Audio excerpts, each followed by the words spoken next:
দিন যাচ্ছে বাংলাদেশের পরিস্থিতি তত খারাপ হচ্ছে। অবশেষে রাষ্ট্রপতির বিশেষ নির্দেশের মাধ্যমে গ্রেপ্তার হলেন উপদেষ্টা ডক্টর আসিফ নজরুল। ডক্টর মোহাম্মদ ইউনূসকে প্রধান উপদেষ্টা করা হলেও ক্ষমতার কেন্দ্রে থেকে যায় ভারত নিয়ন্ত্রিত ক্যান্টনমেন্টের মদদপুষ্ট আসিফ নজরুল, যাকে তারা সুনিপুণভাবে গেল এক যুগে তিলে তিলে তৈরি করেছেন। আমরা যে কোনো সময় সুযোগ পেলে আসিফ নজরুলকে টেনে হিচড়ে নামাবো। প্রফেসর ইউনূস, আপনি দেখেন, আপনারাও দেখেন, এটা পুরা মন্ত্রণালয় বৈশাখী বাল ফেলাইছে। ওই আপনার উপদেষ্টা সবাইকে ওই নাকি ডি ফ্যাক্টর সহ প্রধান উপদেষ্টা। ভিডিও শুরুতেই তরুণ ঘোষ সহ আজকের ভিডিও টাইটেল এবং থাম্বনেল দেখে হয়তো এতক্ষণ আপনারা বুঝতেই পারছেন আজকের ভিডিওটা কোন বিষয় নিয়ে হতে যাচ্ছে। যারা বুঝতে পারছেন তারা তো বুঝতেই পারছেন, আর যারা বুঝতে পারেননি তারা ভিডিওটি কন্টিনিউ দেখতে থাকেন, অটোমেটিকলি বুঝা যাবেন। তো বন্ধুরা, আজকের ভিডিওটা খুবই গুরুত্বপূর্ণ একটি ভিডিও, দয়া করে আজকের ভিডিওটিকেও স্কিপ করবেন না। যদিও বর্তমান বাংলাদেশের রাজনীতির অবস্থা কিরকম সেটা আমার থেকে আপনারাই ভালো জানেন, তাই আজকের ভিডিওতে আর বেশি কথা না বলে আপনাদের মূল্যবান সময়টি নষ্ট করব না, সরাসরি আজকে আমরা চলে যাব মূল ভিডিওতে। তো বন্ধুরা, মূল ভিডিওতে যাওয়ার আগে আমরা তরুণ ঘোষের ছোট্ট একটি ভিডিও দেখে আসব, তারপরে আমরা ঝাঁপিয়ে পড়ব মূল ভিডিওতে। নমস্কার, আমি তরুণ ঘোষ। যত দিন যাচ্ছে বাংলাদেশের পরিস্থিতি তত খারাপ হচ্ছে, বিশেষ করে চট্টগ্রাম থেকে যে সমস্ত খবর, ভিডিও, অডিও ঘুরে ঘুরে আসছে, তাতে মানে আপনি চোখে জল ধরে রাখতে পারবেন না। আমার কাছে আজকে গতকালকে বেলার দিকে একটা অডিও ক্লিপ এসেছিল। প্রথমে আমি অতটা গুরুত্ব দিইনি, পরে রাতের দিকে আমি খুলে আমি অডিও ক্লিপটা শুনে আমি খুব অবাক হয়ে গেলাম যে মানুষ কতটা অসহায় হলে এইভাবে একজন অপরিচিত মানুষের কাছে তিনি বাঁচার জন্য আর্তি জানান এবং সাহায্য প্রার্থনা করেন। বাংলাদেশে এই অবস্থার পরিপ্রেক্ষিতে ডক্টর জয়শঙ্কর, আমাদের পররাষ্ট্র বিদেশ সচিব, তিনি যে বক্তব্য পার্লামেন্টে রেখেছিলেন, তারপরে পার্লামেন্টের বিদেশ দপ্তর নিয়ে একটা পার্লামেন্টারি কমিটি আছে, তার মাথায় আছেন আমাদের বিরোধী দলের শশী থারুর এমপি, তিনি কংগ্রেসের এমপি। তিনি একটা কথা বলেছেন, তাহলে বুঝতে পারবেন যে ভারতবর্ষ সমস্ত দল, বিরোধী দলও, সরকার দল পক্ষের তো বটেই, বিরোধী দলও কতটা উদ্বিগ্ন এবং বিরোধী দল কি চাইছে। আমি ছোট করে বক্তব্য, অনেক বড়, আমি ছোট করে দিচ্ছি। বাংলাদেশ নিয়ে জরুরি বৈঠক ডেকেছে ভারত, এটা আপনাদের ভোরের কাগজ লিখেছে, আমি ওখান থেকেই নিয়েছি। বাংলাদেশের পরিস্থিতি নিয়ে আলোচনা করতে আগামী 11 ডিসেম্বর জরুরি বৈঠক ডেকেছে ভারতের সংসদের পররাষ্ট্র বিষয়ক কমিটি। বর্তমানে এই কমিটির নেতৃত্বে রয়েছেন দেশটির সাংসদ, লোকসভার কংগ্রেস দলীয় আইন প্রণেতা শশী থারুর। তবে বাংলাদেশের পরিস্থিতি নিয়ে খুব বেশি কথা বলা ঠিক নয় বলে মন্তব্য করেছেন দেশটির বিরোধী দল কংগ্রেসের এই সাংসদ সদস্য। শুক্রবার 29 নভেম্বর ভারতীয় বার্তা সংস্থা ANI কে দেওয়া এক সাক্ষাৎকারে এমন মন্তব্য করেছেন শশী থারুর। ANI বলছে, কংগ্রেসের এই এমপি বাংলাদেশের সম্মিলিত সনাতনী জোটের, জাগরণ জোটের মুখপাত্র ও পুণ্ডরিক ধামের অধ্যক্ষ চিন্ময় কৃষ্ণ দাস ব্রহ্মচারীর গ্রেপ্তারের পর প্রতিবেশী দেশের নিয়ে উদ্বেগ প্রকাশ করেছেন। শশী থারুর বলেছেন, লোকসভার পররাষ্ট্র বিষয়ক কমিটি আগামী 11 ডিসেম্বর বাংলাদেশের পরিস্থিতি নিয়ে একটি বৈঠক ডেকেছে। তিনি বলেন, যদি ভারতের সরকারের পক্ষ থেকে পররাষ্ট্র মন্ত্রণালয়ের কিছু বলার থাকে, তাহলে পররাষ্ট্রমন্ত্রী এস জয়শঙ্কর এই সংসদে এসে আমাদের বলেন, সেটি ভালো হবে। বাংলাদেশ সম্পর্কে বিস্তারিত জানার জন্য আমরা 11 ডিসেম্বর পররাষ্ট্র বিষয়ক কমিটির বৈঠক আহ্বান করেছি। বাংলাদেশে যা ঘটছে তা নিয়ে আমরা উদ্বিগ্ন। সব সংখ্যালঘুর নিজ দেশে গণতান্ত্রিক অধিকার পাওয়া উচিত। তিনি আরো বলেন, আমরা চরমপন্থী বক্তাদের বারবারন্ত নিয়ে উদ্বিগ্ন। ক্রমবর্ধমান সহিংসতা ও উস্কানিমূলক ঘটনাকে শুধু গণমাধ্যমের অতিরঞ্জিত বলে উড়িয়ে দেওয়া যায় না। আমরা বাংলাদেশকে সংখ্যালঘুদের সুরক্ষার জন্য পদক্ষেপ নেওয়ার আহ্বান জানাচ্ছি। মানে এইবারেতে বিরোধী দল চাপ দিচ্ছে, একটা সলিড পদক্ষেপ নিন। এদিকে কি হয়েছে, কেন উনি বলছেন সেটা আপনাদের বলছি।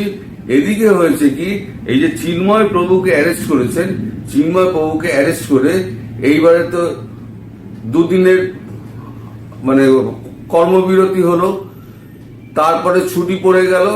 এবার ডিসেম্বর 1 তারিখ থেকে 1 মাসের জন্য ছুটি পড়ে যাচ্ছে আপনার কোর্টে। তাহলে এই দীর্ঘ 1 মাস কোন রকম শুনানি হবে না, ফলে চিন্ময় প্রভুকে জেলেই থাকতে হবে।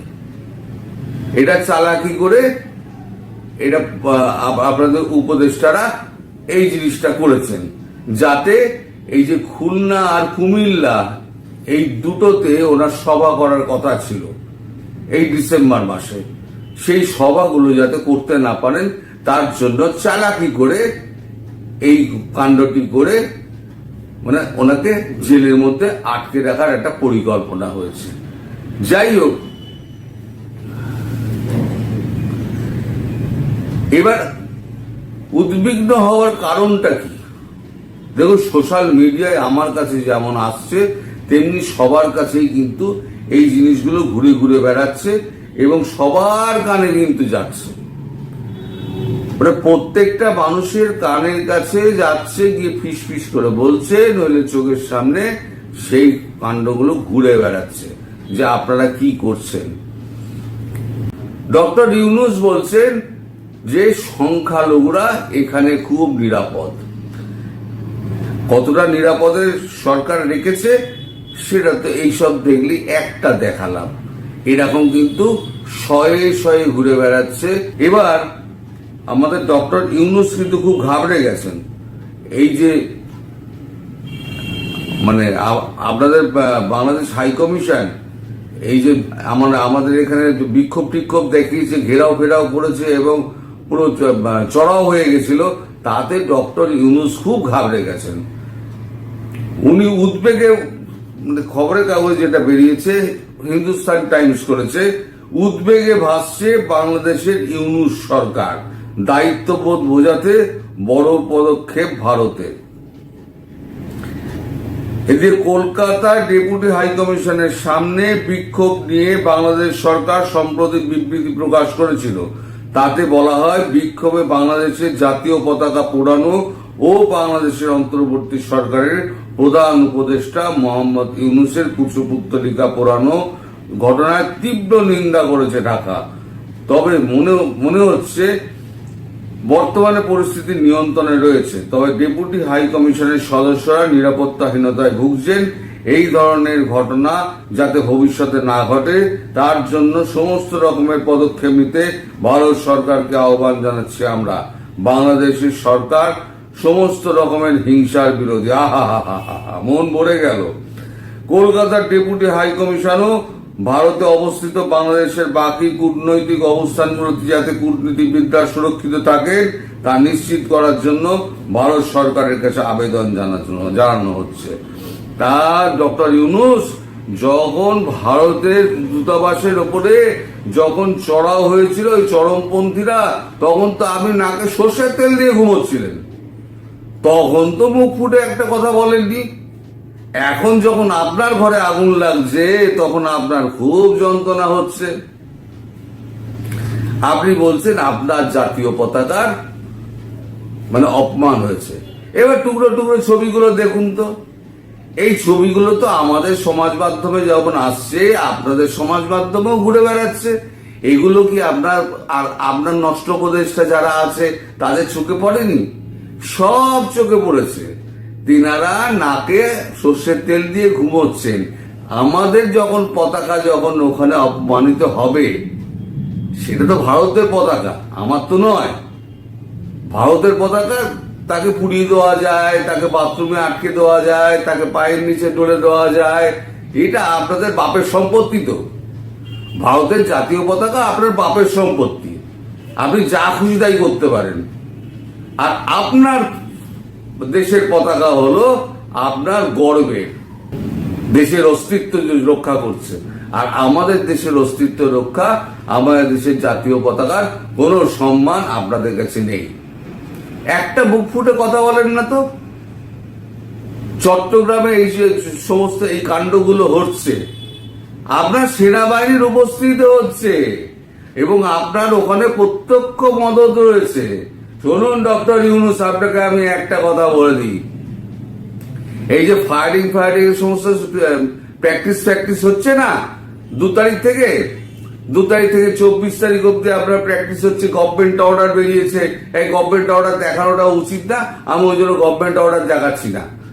গভর্নমেন্ট অর্ডার বেরিয়েছে ফায়ারিং এরিয়াতে আপনার আশেপাশে লোক যাতে 2 তারিখ থেকে 24 তারিখ অব্দি না থাকে, তার জন্য একটা গভর্নমেন্ট অর্ডার বেরিয়েছে।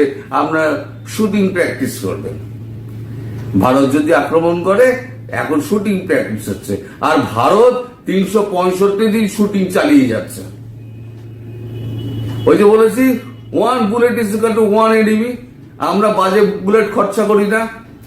যেদিন এতেই আপনি ঘাম ছুটে গেছে আপনার, যেদিনকে আপনি দেখবেন বর্ডার বরাবর একেবারে সৈন্য লাইন ধরে কয়েকদিনের মধ্যে যখন মোতায়েন হয়ে যাবে, তখন পারদের পাড়া আপনার কোথায় সরবে। তারপরে আছে, এখন তো অস্ট্রেলিয়া আপনার পাঠিয়ে দিয়েছে, বিবৃতি পাঠিয়ে দিয়েছে, স্ট্রং বিবৃতি পাঠিয়েছে। ইউকের অবস্থা কালকে দেখেছেন। খুব শিগগিরই, আমেরিকা তো ছোটে আছেই, ছেড়ে দিন, এবার খুব শিগগিরই ইউরোপিয়ান ইউনিয়ন আপনার ওখানে একটা প্রতিনিধি দল পাঠাবে এবং আপনাকে আচ্ছা করে দাবড়াবে। আপনার প্যান্টলন হলুদ হয়ে যাবে, ওই যতই হাগিস ফাগিস পড়ে থাকুন না কেন, কোনোটাতে কিছু আটকাবে না, সব গড়িয়ে পড়বে নিচে। এই ব্যবস্থা করে রাখছি।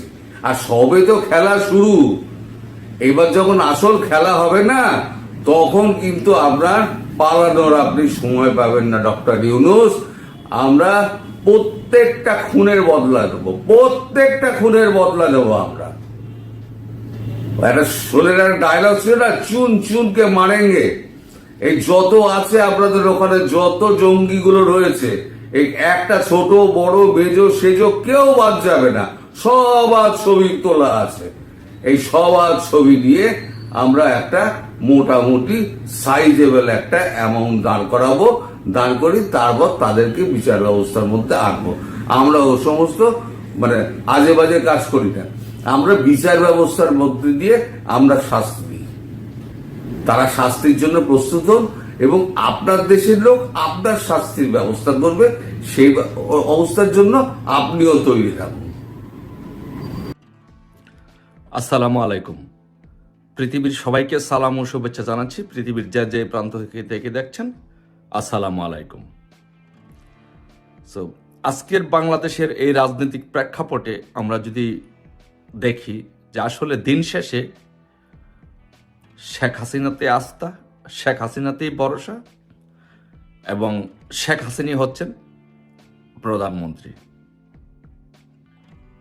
কারণ কোনো অল্টারনেটিভ ওয়ে নেই। আপনি রাজনৈতিক বর্তমান প্রেক্ষাপটে যে 3টি ফরম্যাট আছে, যে এই 3টি সমূহ সম্ভাবনা, এই 3টি সমূহ সম্ভাবনার মধ্যে আপনি যেইটি বিশ্লেষণ করেন, দেখেন দিন শেষে মানুষ শেখ হাসিনাতে বিশ্বাস করে, শেখ হাসিনাতে আস্থা এবং শেখ হাসিনাই এদেশের প্রধানমন্ত্রী। প্রথম আমি 3টা ফরম্যাট আছে, 3টা ফরম্যাট নিয়ে আসুন আমরা বিশ্লেষণ করি, দেখি যে নাম্বার 1 ফরম্যাট। নাম্বার 1 ফরম্যাট হচ্ছে যদি ডোনাল্ড ট্রাম্প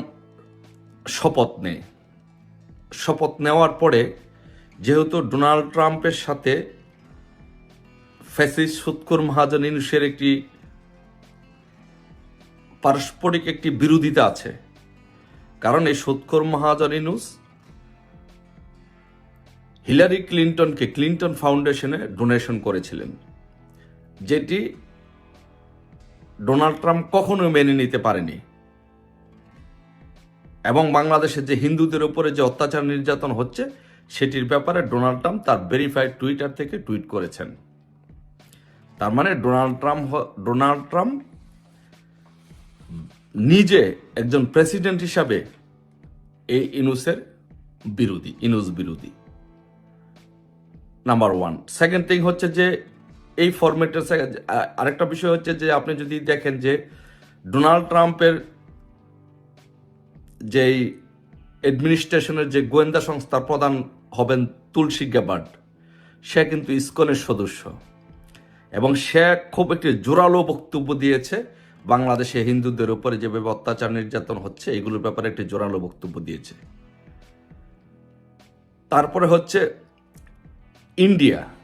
ইন্ডিয়া বর্তমান প্রেক্ষাপটে বাংলাদেশের উপরে যে ইন্ডিয়া বিরোধী একটি আন্দোলন বা মুভমেন্ট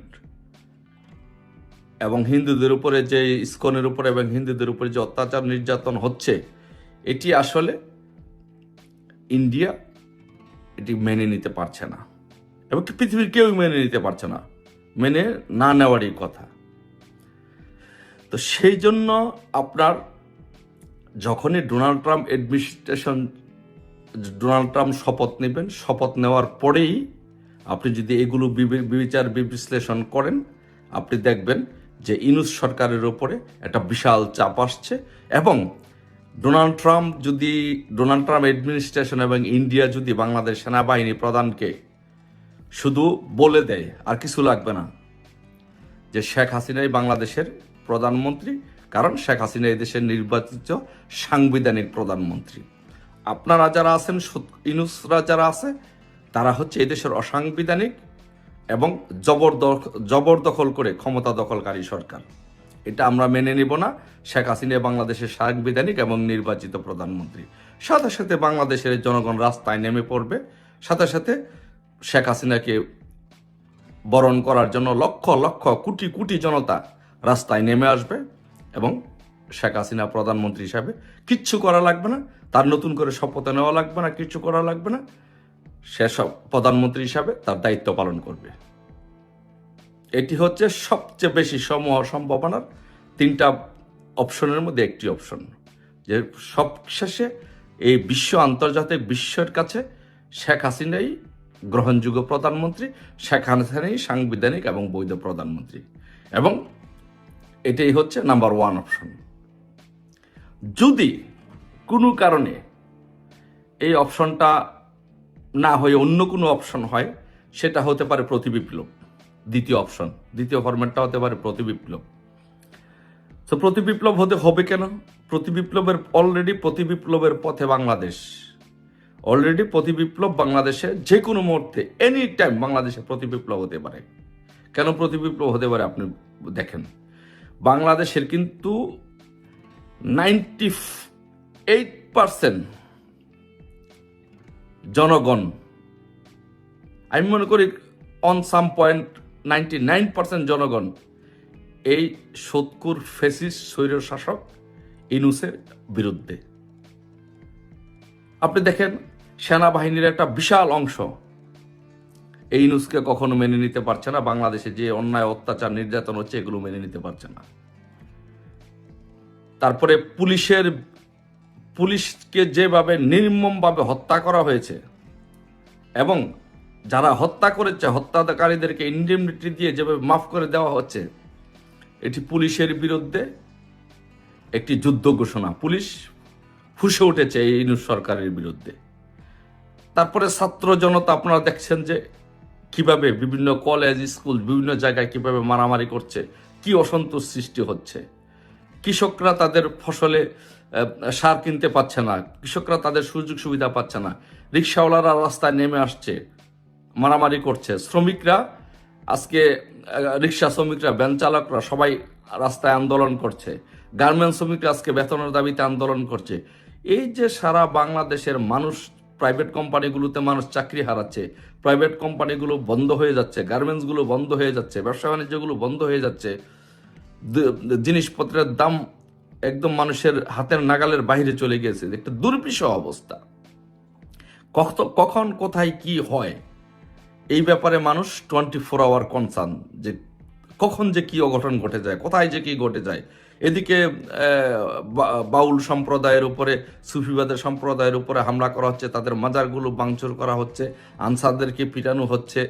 মানে এই যে একটা হজবরল অবস্থা, এই অবস্থায় মানুষ থাকতে চায় না, এই অবস্থা মানুষ পছন্দ করে না। মানুষ এই অবস্থা থেকে বের হয়ে আসতে চায়, মানুষ শান্তি চায়। যেমন শেখ হাসিনার আমলে মানুষ যেরকম অন্তত পক্ষে মানুষের চাকরি ছিল, মানুষের কর্মসংস্থান ছিল, দুবেলা মানুষ ভাত খেতে পেরেছে, শান্তিতে ছিল, রাস্তাঘাটের উন্নয়ন হয়েছে, দেশের উন্নয়ন হয়েছে। মানুষ এরকম স্টেবল গভর্নমেন্ট চায়। এই কারণে এই মানুষ, সারা বাংলাদেশের মানুষ প্রায় 99%, আমি বলবো 98 না 99% মানুষ এই ইনুস সুৎকুর মহাজন ফ্যাসিস্ট স্বৈরশাসক ইনুসের প্রতি ক্ষুব্ধ। তারা যে কোনো সময়, এটা আপনি কখন বিস্ফোরণ হবে, কখন জনবিস্ফোরণ হবে এটাকে বলতে পারবেন না, যে কোনো সময় এই বিস্ফোরণ হবে। আর সেই বিস্ফোরণ হলে, সেই বিস্ফোরণের যদি বাংলাদেশ আওয়ামী লীগ নেতৃত্ব দেয় এবং বাংলা আওয়ামী লীগ, যুবলীগ সহ সমস্ত অঙ্গ সংগঠনের লোকজন যদি রাস্তায় নেমে আসে, অন্যান্য সংগঠনগুলো যদি রাস্তায় নেমে আসে, একদম প্রতি বিপ্লব হবে। এই ইনুসরা যে যেখানে আছে, যেভাবে আছে, গণপিটুনিতে মারা যাবে, নিশ্চিত তারা গণপিটুনিতে মারা যাবে। কারণ তারা পালাতে পারবে না, পালাতে দিবে না লোকজন, বাংলাদেশের জনগণ তাদেরকে পালাতে দিবে না, তারা পালাতে পারবে না। তারা গণপিটুনিতে, এদেশে গণপিটুনিতে মারা যাবে এই ফ্যাসিস্ট ইনুস এবং তার দোসর উপদেষ্টা এবং সমন্বয়করা। সো দ্বিতীয় অপশন হচ্ছে যে প্রতিবিপ্লব, যে কোনো মুহূর্তে বাংলাদেশে প্রতিবিপ্লব হতে পারে। আর যদি প্রতিবিপ্লব হয়, তাহলে সে প্রতিবিপ্লবে নেতৃত্ব দেবে কে? প্রতিবিপ্লব করবে বাংলাদেশের জনগণ। দল হিসাবে বেনিফিশিয়ারি হবে কে? দল হিসাবে ক্ষমতা আসবে কে? আওয়ামী লীগ। কারণ তাদের বিরুদ্ধে এই প্রতিবিপ্লবটা হবে আওয়ামী লীগের প্রতিবিপ্লব। আর প্রতিবিপ্লব হলে বাংলাদেশে যে বর্তমান সরকার আছে, সাংবিধানিক সরকার, আওয়ামী লীগের সরকার, শেখ হাসিনা প্রধানমন্ত্রী, তাকে আর নতুন করে কোনো শপথ নিতে হবে না, কিছুই করতে হবে না, শুধু আওয়ামী লীগ এসে ক্ষমতা চালাবে, দেশ চালাবে, দ্যাটস ইট। এর কোনো বিকল্প নেই। তার মানে হচ্ছে যে অপশন যেটাই বিবেচনা করেন না কেন, বাংলাদেশে প্রধানমন্ত্রী at the moment Sheikh Hasina ব্যতীত আপনারা কাউকে যদি কল্পনা করেন, চিন্তা করেন, সেটি আপনাদের কমপ্লিটলি রং হবে। There is no alternative way, কোনো বিকল্প নাই। শেখ হাসিনাই বাংলাদেশের প্রধানমন্ত্রী, শেখ হাসিনাই দেশ চালাবে। তারপরে আসেন তৃতীয় ফরম্যাটে আসেন, যে তৃতীয় ফরম্যাট যদি নির্বাচন হয় কি হবে। ধরেন কোন কারণে ইনুস চিন্তা করলো যে আমার বাঁচতে হবে, আমাকে সেফ এক্সিট নিতে হবে, তাড়াতাড়ি, যত তাড়াতাড়ি সম্ভব নির্বাচন দিয়ে বের হয়ে যেতে হবে। নির্বাচন ঘোষণা করে দিল তাড়াহুড়া করে, নির্বাচন হলে আওয়ামী লীগ ক্ষমতা আসবে। যদি নির্বাচন হয় আওয়ামী লীগ ক্ষমতা আসবে এবং ল্যান্ডস্লাইড ভিক্টোরি নিয়ে বাংলাদেশ আওয়ামী লীগ ক্ষমতা আসবে। কেন ক্ষমতা আসবে আওয়ামী লীগ? আমি আপনাকে বলি, এই গত 2-1 দিন আগে ভয়েস অফ আমেরিকা একটি রিপোর্ট দিয়েছে যে বাংলাদেশ আওয়ামী লীগের জনপ্রিয়তা নিয়ে তারা একটা সার্ভে করেছে, রিপোর্ট করেছে। সেখানে 57% মানুষ আওয়ামী লীগের পক্ষে দাঁড়িয়েছে। চিন্তা করতে পারেন, 57% মানুষ আওয়ামী লীগের পক্ষে দাঁড়িয়েছে। তার মানে বাকি থাকে কত পার্সেন্ট? 43%। আচ্ছা, যদি 43% মানুষ বাকি থাকে, তাহলে যে ইনুস, যে রাজনৈতিক ইনুসের যে বাসুর উপদেষ্টারা, এই যে কিশোর গ্যাংদের সংগঠন, বৈষম্য বিরোধী ছাত্র আন্দোলন, ওরা যে দল করতেছে, সেই দলে বিএনপির বিশাল একটা অংশ তাদের দলে যোগ দিচ্ছে। তো তো তাদের দলে যদি যোগ দেয় বিএনপি, তার মানে হচ্ছে বিএনপির যে জনপ্রিয়তাটা ছিল সেটি ভেঙে গিয়ে তাদের সাথে যোগ দিচ্ছে। মানে তার মানে হচ্ছে বিএনপির জনপ্রিয়তা দিন দিন বিভিন্ন চাঁদাবাজি, গুন্ডামি, দখলদারিত্ব, অত্যাচার, নির্যাতন, হামলা, ভাঙচুর, মামলা এগুলো করার কারণে এমনিতেই সারা বাংলাদেশে বিএনপির জনপ্রিয়তাতে ধস নেমেছে। তারপরে আবার যদি নতুন দল গঠন করে এরা, যে আমাদের কাছে তো সব ইনফরমেশন আছে যে কারা কারা যাচ্ছে বিএনপি থেকে, কতজন কেন্দ্রীয় নেতা যাচ্ছে, এগুলো এখন ডিসক্লোজ করলাম না, সময় সাপেক্ষ ব্যাপার। ওরা হচ্ছে বিএনপিতে যাবে, ইউনূসের নতুন রাজনৈতিক দলে যাবে, ছাত্রদের নেতৃত্বে যেটা হবে। তার মানে হচ্ছে বিএনপি ভেঙে যাচ্ছে। তো বিএনপি যদি ভেঙে যায়, যে বাকি যে 43% আছে সেই 43% থেকে বিএনপির একটা অংশ জনপ্রিয়তা, নতুন যারা যাবে তাদের কাছে তো কিছু আছে জনসংখ্যা, তাদের সাথে যাবে কিছু অংশ জনপ্রিয়তা, ওইদিকে জামাত আছে বা অন্য অন্য রাজনৈতিক দলগুলো আছে, জাতীয় পার্টি আছে, তাদের জনপ্রিয়তা। তাহলে সবকিছু ভেঙে যখন খান খান হয়ে যাবে, আর এইদিকে আওয়ামী লীগের জনপ্রিয়তা হচ্ছে 57%, তার মানে হচ্ছে যে যেইভাবে আপনি বলেন না কেন বাংলাদেশের প্রধানমন্ত্রী হবে বঙ্গবন্ধু কন্যা শেখ হাসিনা, এর কোনো বিকল্প নাই।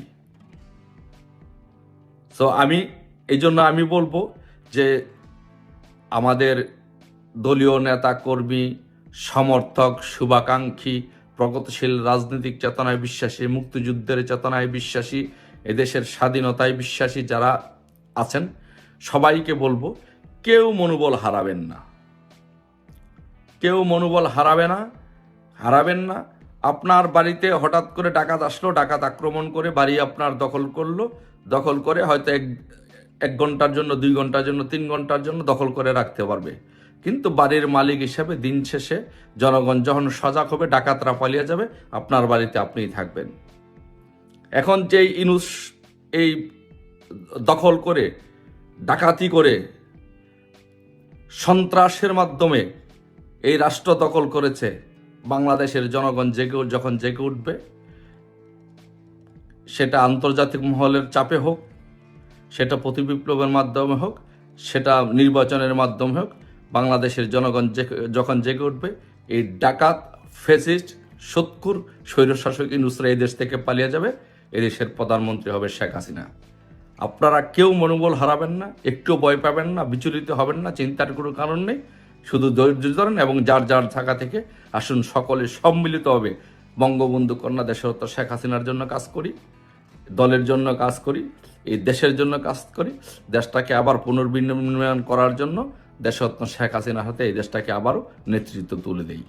আসুন সকলে ঐক্যবদ্ধভাবে সেই কাজটা করি, বঙ্গবন্ধু কন্যা শেখ হাসিনাকে আমরা তার সম্মানটুকু আমরা তাকে ফিরিয়ে দিই। সবাই ভালো থাকবেন। বাংলাদেশে জুলাইয়ের যে অভ্যুত্থান শুরু হয়েছিল, বা আমি ছাত্রছাত্রীদের যে বৈষম্য বিরোধী আন্দোলন শুরু হয়েছিল বা কোটা বিরোধী আন্দোলন যদি বলি, সেখানে বোধহয় তারা এই ফেসবুকটা, হোয়াটসঅ্যাপ গ্রুপটা তারা ওপেন করেছে। আনফরচুনেটলি আমি কিন্তু এই গ্রুপের সাথে জড়িত ছিলাম না। আমি অনেক পরে, যে লাইক আগস্টে বা এন্ড অফ দি জুলাইতে আমাকে ওরা এখানে মানে নিয়েছে। আমি একবার থেকে জয়েন হও নাই? না না না না। এবং এর আগে দ্যাট মিন্স তুমি একেবারে জুলাই এন্ড অথবা হ্যাঁ, না জুলাইয়ের এন্ডেই হবে আর কি। তো আমি বেরিয়ে গেছিলাম, পরে আবার একজন আমাকে বললো যে থাকো আমাদের সাথে। তারপর মোস্ট অফ দি দেখলাম যে most of them are junior ছিল আর কি। তো আর যারা সিনিয়রদের নাম আমরা দেখছি বা সবাই দেখছে, ওনারা কিন্তু কেউ এতটাই ইনভলভ ছিলেন না, শুধু শুধু ওনাদেরকে কালার করা হচ্ছে। আসলেই ওনারা কেউ এত ইনভলভ ছিলেন না। আমাদের এখানে 2জন মন্ত্রী ছিলেন সেই সময়ের, যে হাসান মাহমুদ এবং আমাদের আরাফাত সাহেব ছিলেন, ওনারাও চুপচাপই থাকতেন। কেউ বোধহয় একটা ভুল ইনফরমেশন দিয়েছিল, তখন হাসান সাহেব ইনফরমেশনটা ঠিক করে দিয়েছে, এইটুকু আমি দেখেছি। কিন্তু কথা কিন্তু আমরা বলছিলাম। আমরা কেন বলছিলাম? যে আমরা যাদেরকে দেখেছি 15-16 বছর আওয়ামী লীগের সাথে ওতপ্রোতভাবে জড়িত তাদের স্ক্রিনশটগুলো আমি বা আমরা শেয়ার করেছি। হয় না যে মানুষের অনেক সুযোগ সুবিধা নেওয়ার বা কাছে যাওয়ার সুযোগ থাকে, বা তাদের যে প্রতিষ্ঠানগুলোতে আওয়ামী লীগের যেসব নিজস্ব প্রতিষ্ঠান ছিল, তাদের যে মানে তাদের সিআরআই যদি বলি এরকম প্রতিষ্ঠান থেকে ছিল, এদের এখানে 15-16 বছর অনেকেই কাজ করেছে এবং বিভিন্ন সময় আমাদের বিভিন্ন শিল্পীদের দেখেছি যারা এই মন্ত্রীর বাসায় ওই মন্ত্রীর বাসায় গান করেছে। আমি এটাকে নেগেটিভ ভাবে দেখছি না, এটা আমি পজিটিভ ভাবে দেখছি। সে শিল্পী, তার অধিকার আছে এবং বিভিন্ন সময় তারা সরকারি কোনো জায়গায় যেতে হলে দেশের বাইরে গিয়েছে, তাদেরকেই দেখছি এক একটার পর একটা তারা অনেক ধরনের আজে বাজে স্ক্রিনশট, এবং সেটা খুবই ভাল লাগছিল না। এবং আমাদের চেনার ভুল কিনা, বা আমরা কি রাইট ট্র্যাকে আছি কিনা, বা আমি কি রাইট ট্র্যাকে ছিলাম কিনা বা আছি কিনা, মানে সেই জন্যই কিন্তু স্ক্রিনশটগুলো দেওয়া হয়েছে। আচ্ছা, এখন আমি কিছু কথা বলেছি, সেটা হচ্ছে যে কিছু মানুষ ধরেন আজকে 15-16 বছর আগে একজন আসলো মিশন নিয়ে আমাদের ইন্ডাস্ট্রিতে আসলো, সে কিছু প্রমিত ভাষাকে একদম বিকৃত ভাষায় রূপান্তরিত করলো, কিছু স্ল্যাং ব্যবহার শিখলো। আমরা যারা সুস্থ সংস্কৃতির সাথে জড়িত, আমরা যারা কৃষ্টির মধ্যে দিয়ে বড় হয়েছি, শিখেছি, জেনেছি, বা যতটুকু আমরা জানি যে আমাদের বাংলাদেশটাকে শুদ্ধ সংস্কৃতিটাকে পছন্দ করে, সেখান থেকে আমরা আইসোলেটেড হয়ে যাচ্ছিলাম একটা বড় অংশ। আর বড় অংশ তারা বিকৃত যৌনাচার, যেটা নাকি ধরো ছোট ছোট বাচ্চাগুলোকে ইনভলভ করানো হচ্ছে। এখন বাচ্চারা তো অ্যাডোলেসেন্টের টাইমে তারা ওইখানেই ইনভলভ, বিকৃত রুচি সম্পন্ন কথা, তারপরে উগ্রতাবাদী, তারপরে ধর্মান্ধতা, এগুলোকে ইনপুট করা হয়েছে। এটা আমরা বুঝতে পেরেছি। সেগুলো নিয়ে আমি কিছু কথা ওখানে লিখেছি যে এরকম হচ্ছে, এখানে নিয়ে কোনো বিচার হয় না, এবং এদেরকে দিয়েই আওয়ামী লীগের সময় বড় একটা অংশ কাজ করেছে। সেখানে পলক আছে, তার নসরুল হামিদ, ওনারা অনেক কাজ করেছে। আমি তো কোথাও নাই, আমি কিন্তু কোথাও নাই। ধরো রেল স্টেশন, মেট্রো রেল হলো, সেখানে কিন্তু আমাকে খুঁজে পাবে না কোথাও। কোথায় আমি নাই। তুমি পদ্মা সেতু, আমি কোথায়? আমি কোথাও নাই। আমি তো অনেকে আবার বলে যে তুমি অনেকগুলো বছর দেশে ছিলে না, যখন কিনা আওয়ামী লীগ শাসন এলো তুমি চলে এলে বাংলাদেশে, এবং তুমি তারপরে নানা রকম ফায়দা নেওয়ার চেষ্টা করেছো। এগুলো খুব ভালো কথা। প্রথম কথা হচ্ছে, আমি যখন বাংলাদেশ থেকে বেরিয়ে আসি তখন ইন্ডাস্ট্রির অবস্থা বেশ খারাপ, ফিল্ম ইন্ডাস্ট্রির অবস্থা খারাপ ছিল। আমি 96-এ বিয়ে করেছি, 97-এর 10ই মে আমি ঢাকা ছেড়েছি। ইট ওয়াজ আওয়ামী লীগের সময়। আমি প্রথম গেলাম বাংলাদেশে মিঠুর বিয়ের সময়, আমার ভাইয়ের বিয়ের সময় 2000-এ। তারপরে ফাইনালি আমি চলে গেলাম 2002-তে, কারণ আমি কানাডায় এত ঠান্ডা, আমি খুবই অসুস্থ হয়ে যাচ্ছিলাম, আমার শ্বাসকষ্ট এবং আমি প্রায় কাশি, আমি মেন্টাল ডিসঅর্ডার হয়ে যাচ্ছিল। তখন ডাক্তার বলল, তুমি কি করতা? আমি বললাম আমি অভিনয় করতাম। উনি বললেন যে বেটার তুমি কিছুদিন তোমার জায়গায় চলে যাও, তুমি ওইটাই করো যেটা তোমাকে স্যুট করে। মানে আমি এটা হ্যালুসিনেশনের মধ্যে থাকতাম, আমি কাজ করতাম কিন্তু আমি খালি অসুস্থ হতাম। পরে আমি 2002-তে আমার ছেলেকে নিয়ে ঢাকায় চলে যাই, কারণ ওখানে আমার বাবার শ্মশান আছে। আমার বাবা মারা গেছে ধানমন্ডিতে, এবং আমার ঠাকুরদা ঠাকুরমার শ্মশান আছে চিটংয়ে, আমাদের পৈতৃক বাড়ি যেটা সীতাকুণ্ড, ওখানে আছে। বাংলাদেশ আমার দেশ, আমার জন্মভূমি, আমার মাতৃভূমি, যে আলো বাতাসে আমি বেড়ে উঠেছি, সেখানে যেতে হলে কি আওয়ামী লীগ, বিএনপি, জামাত, জাতীয় পার্টির প্রয়োজন হয়? ওটা আমার দেশ, ওটা আমার অধিকার। আমি আওয়ামী লীগের কাছ থেকে কি সুযোগ নিচ্ছি, কি সুযোগ নেব? এবং সুযোগ নেই এটাই হচ্ছে বড় অপরাধ। নেব না কেন? আমি তো মুক্তিযুদ্ধের মানুষ, আমি মুক্তিযুদ্ধের সপক্ষের মানুষ।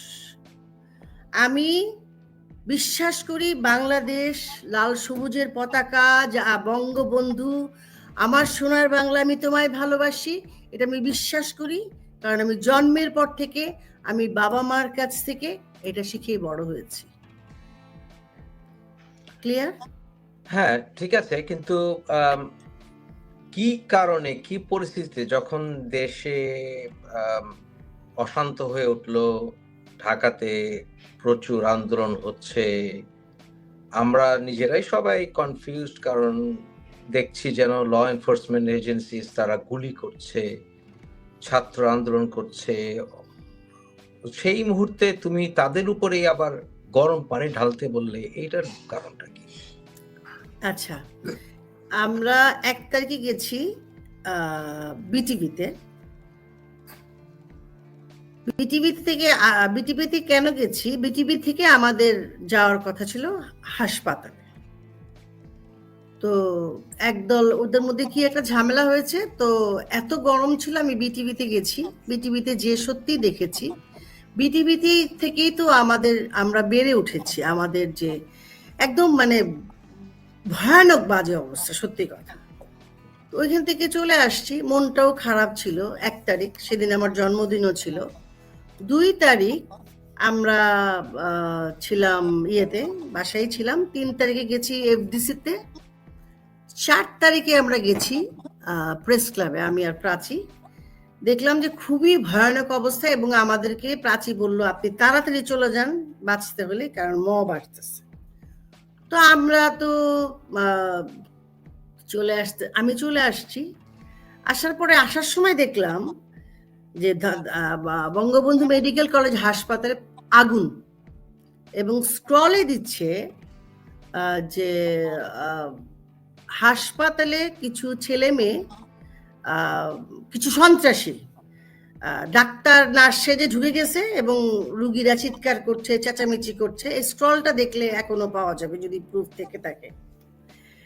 তো আমরা বাসায় চলে এসেছি এবং আগুন জ্বলছে, এবং সেদিন আমাদের অ্যাসোসিয়েটেড হওয়ার কথা ছিল সবাই নিয়ে। আসলে আমাদের প্রধানমন্ত্রীর কাছে যাবার কথা ছিল, দেখা করার কথা, পুরো ক্যান্সেল হয়ে গেছে। তো আমরা বাসায় চলে এসেছি। উত্তরায় ঝামেলা, সারা বাংলাদেশে তখন ঝামেলা। সন্ধ্যাবেলাতেও দেখলাম যে আমাদের ভীষণ আগুন, হাসপাতালে আগুনই জ্বলছে। এখন হাসপাতালে মানুষ কখন যায়? অসহায় মানুষ তো যায়, রুগীরা যায়, তাদের আত্মীয় স্বজনরা চিৎকার চেঁচামেচি করছে। ধরো একটা ছোট্ট বাচ্চা হাসপাতালে শুয়ে আছে, প্রচন্ড অসুস্থ সে, বা সার্জারি হয়েছে, তখন আগুন জ্বলছে। কোনো মায়ের কি সেটা ভালো লাগবে? আমি তো মা, আমি কিন্তু ছাত্র ছাত্রীদের পক্ষে অনেক কথা বলেছি আমার ফেসবুকে, সেটা আমি দেখেছি, অনেকে হ্যাঁ অনেক কথা বলেছি। আমাকে কিন্তু অনেকে হুমকি দিয়েছে, আপনাদের কি লিখতেছেন, কেন লিখতেছেন? ভাই আমি তো মা রে ভাই, আমি কেন? ছাত্র ছাত্রী মারা যাবে, মানে বাচ্চারা, ছাত্র ছাত্রীরা তো, যে কোনো বাচ্চা বা যে কোনো মানুষ যদি মারা যায়, সেটা কি একজন সুস্থ মানুষ সেটা সহজভাবে নিতে পারে? আমি পারি নাই। তো আমরা স্বাভাবিক সন্ধ্যার পরে বিকেলের দিকে দেখলাম আমার এক সহকর্মী লিখেছে যে হাসপাতালে আগুন। তখনও কিন্তু হাসপাতালে আগুন কি জামাত শিবিরের মেধাবীরা হাসপাতালে কাউকে ঢুকতে দিচ্ছে না।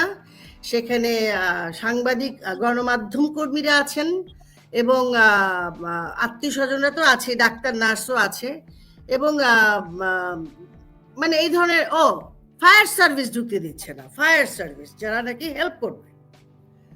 তখন আমি বললাম গরম জল দিলেই হয়। আমার ওই একটা লাইনই আছে, গরম জল দিলে, ওখানে ছাত্র ছাত্রীদের কথা নাই, কিচ্ছু নাই।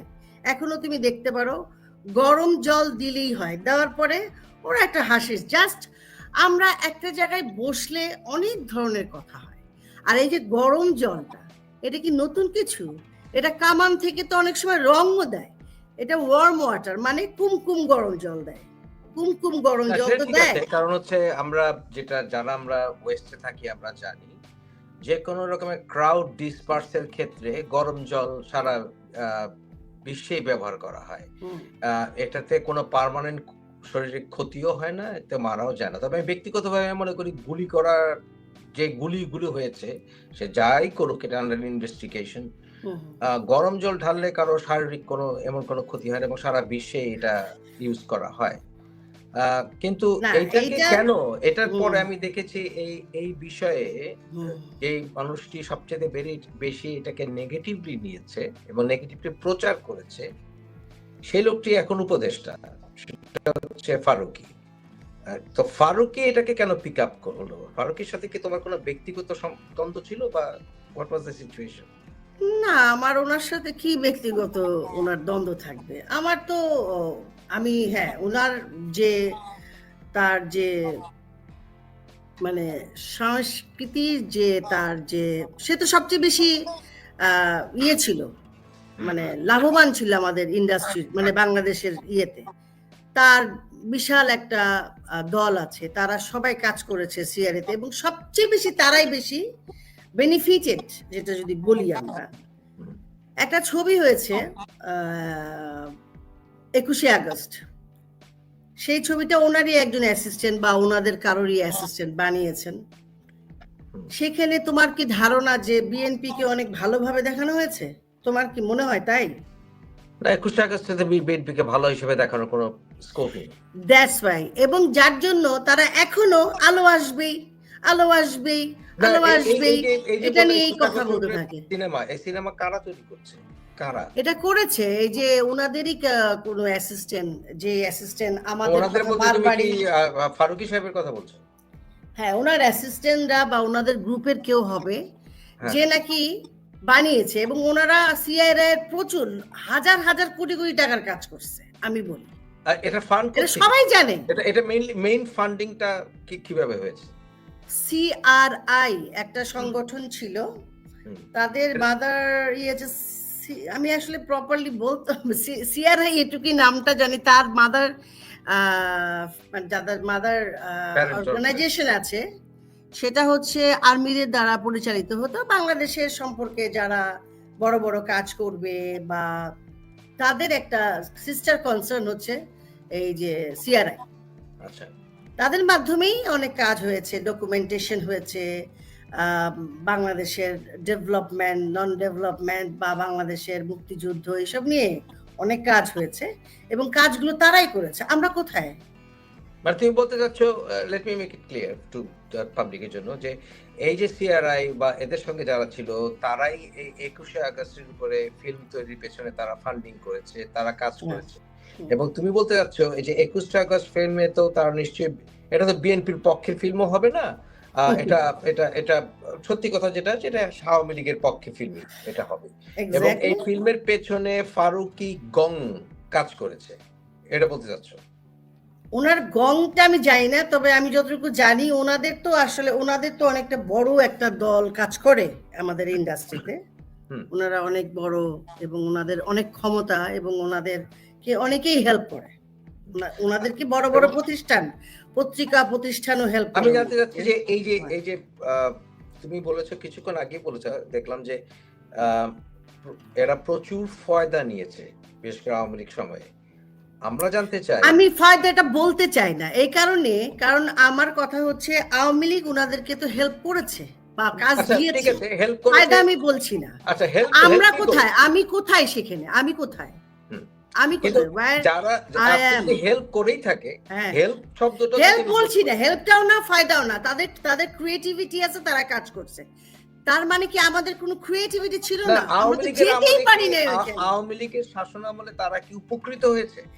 একবারেই খুবই খুবই উপকৃত। কিভাবে এই উপকারটা কিভাবে হয়েছে? কারা উপকৃত হয়েছে? তারা কাজ করেছে, তারা, আমরা যারা সত্যিকারে আওয়ামী লীগের সাথে কাজ করেছি, আমি জানি, আমার কথা বলতে পারি। আমি একটা ছবি পেয়েছি, তার জন্য বাংলাদেশে একটা ভূমিকম্প হয়ে গেল। আমি কেন ছবি পাইলাম? আর আমি সেন্সর বোর্ডে ছিলাম। কারণ হচ্ছে আমি তো এত বছর ধরে কাজ করছি, ছবিতে অভিনয় করছি, আমার পারিবারিক একটা ঐতিহ্য আছে। আমার এই সাংস্কৃতিক অঙ্গনে আমার ফ্যামিলির তো একটা অবদান আছে।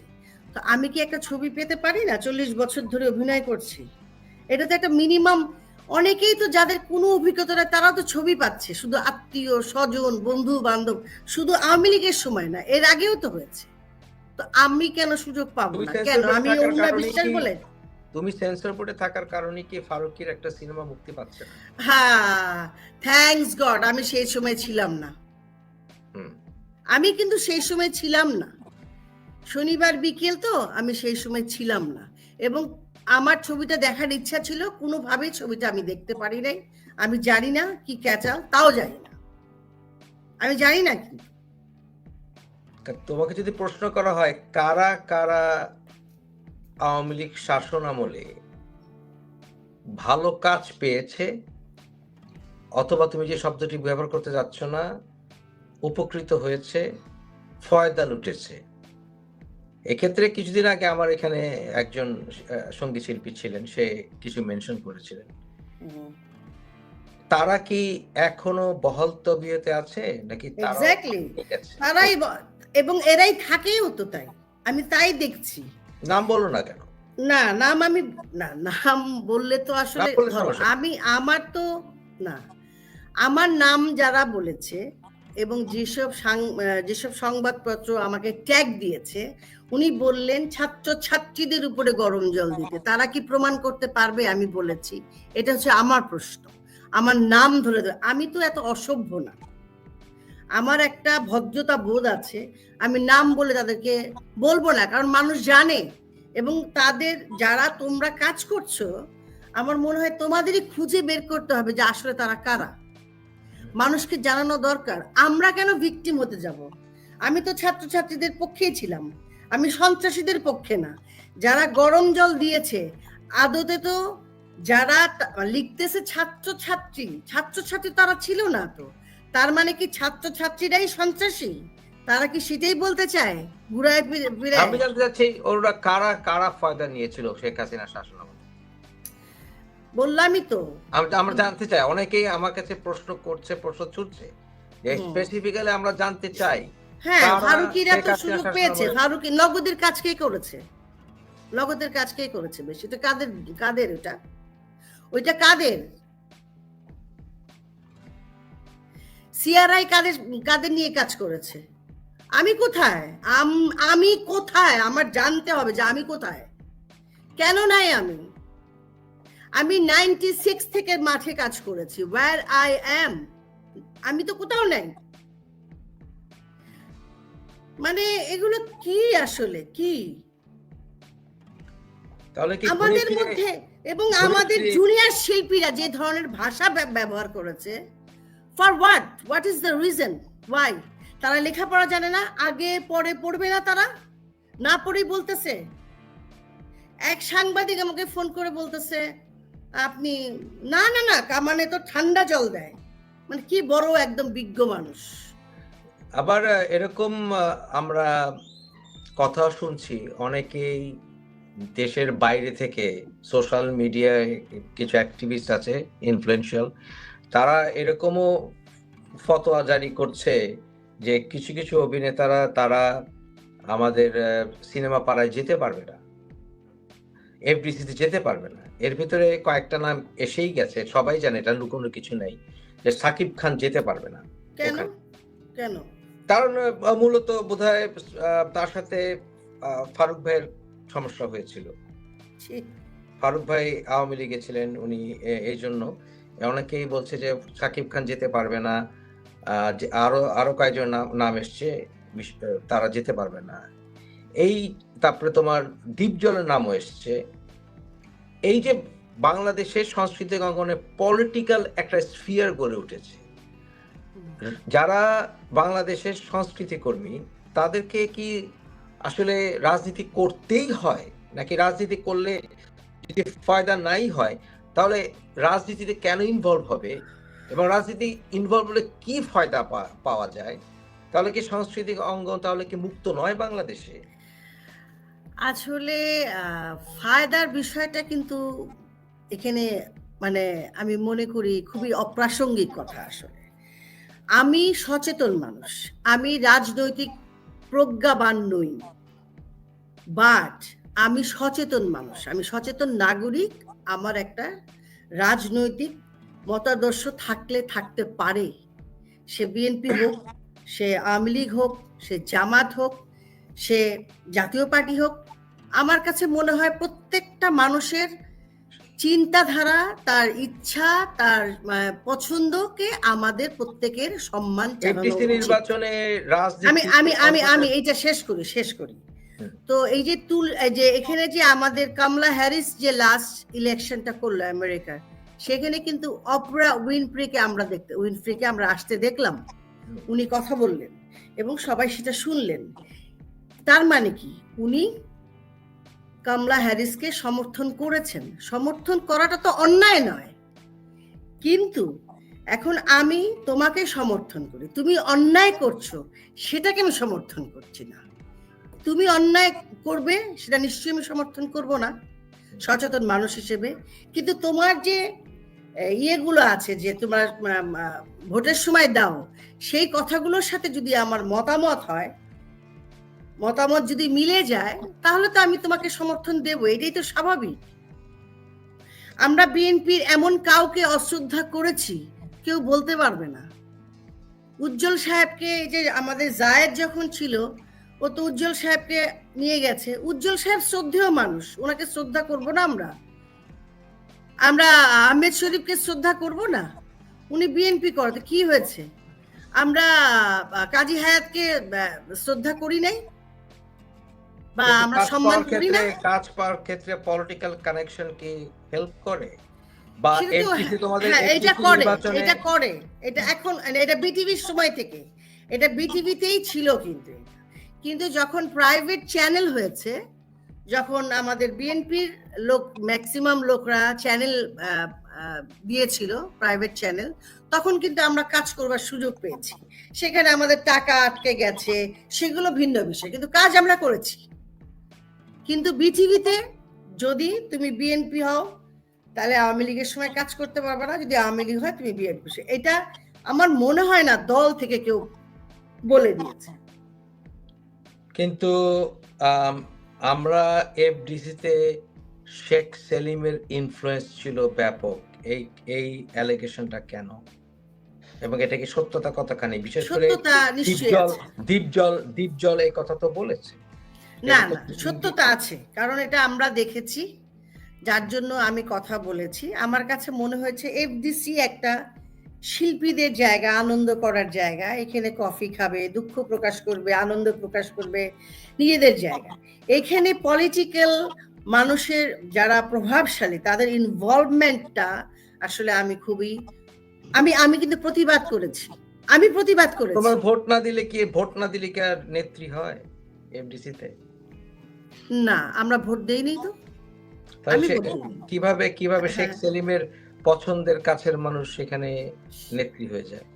সেটা তো সবাই জানে, সেটা আমাকে দিয়ে আর বলানোর দরকার নাই। তাহলে তাই যদি হয়ে থাকে, তাহলে আমার যেটা জানার বিষয় হচ্ছে, তাহলে দেখা যাচ্ছে রাজনৈতিক ফয়দা নিলে বা রাজনৈতিক অ্যাফিলিয়েশন থাকলে ফয়দা পাওয়া যায়, আর তাই যদি হয় তাহলে রাজনৈতিক কানেকশন না থাকলে সেখানে বিফলতা আসার কথা। উল্টো পিঠে বিফলতা জায়েদ তো আওয়ামী লীগই করে, আওয়ামী লীগের একজন, সে তো, এবং সে মূল ধারার রাজনৈতিক একটা সংগঠনের সাথে আছে, মানে আওয়ামী লীগের, এবং সে একটা জায়গার, সে বোধহয় কিছু একটা আছে কালচারাল ফিল্ডের কিছু। আমি তো তাও নাই, আমি তো কোথাও নাই, আমি নীতি নির্ধারণের কোনো জায়গায় নাই, আমার তো কোনো দলের সাথে কোনো সম্পৃক্ততা নাই, আমি কাজ করেছি। কিন্তু ঠিক আছে, তুমি কাজ করেছো, কিন্তু এট দ্য সেম টাইম আমরা যে কথাগুলো এখন বিশেষ করে দীপজলের মুখ থেকে খুব ভালোভাবে শুনতে পাচ্ছি, যে আমার যেটা জানার বিষয়, যে যদি তাই হয়ে থাকে, ভোট তো পায় নাকি? ভোট হয় এবং সেটা শেষ পর্যন্ত অনেক ক্ষেত্রে আদালত পর্যন্ত করায়, কিন্তু তারপরে ভোট পাওয়া যাচ্ছে, ভোট পাচ্ছে। এবং বর্তমানে এফডিসিতে যদি যারা ফয়দা নিয়েছে, স্ট্রেট ফয়দা নিয়েছে, ফয়দা না দিলে ইলেকশনে কে ফয়দা নিয়েছে? শেখ সেলিমের ক্যান্ডিডেট নিয়েছে। তাহলে তারা যদি নিয়ে থাকে, বর্তমান অ্যাডভাইজার ফারুককেও নিয়েছে ফয়দা, আমি তো বলবো ফয়দা নিয়েছে। ফয়দা যদি না নিয়ে থাকে, তাহলে এফডিসিতে যদি রাজনৈতিক প্রভাব না থাকে, তাহলে তো কোনো লাভ নাই। তাহলে তারা কেন সরকারি বা তাদেরকে নিয়ন্ত্রণ করতে চাইবে? কেনই বা আওয়ামী লীগের ক্যান্ডিডেট না হলেও শেখ সেলিম তো আওয়ামী লীগের লোক, আর শেখ মুজিব তো বিএনপি লোক না।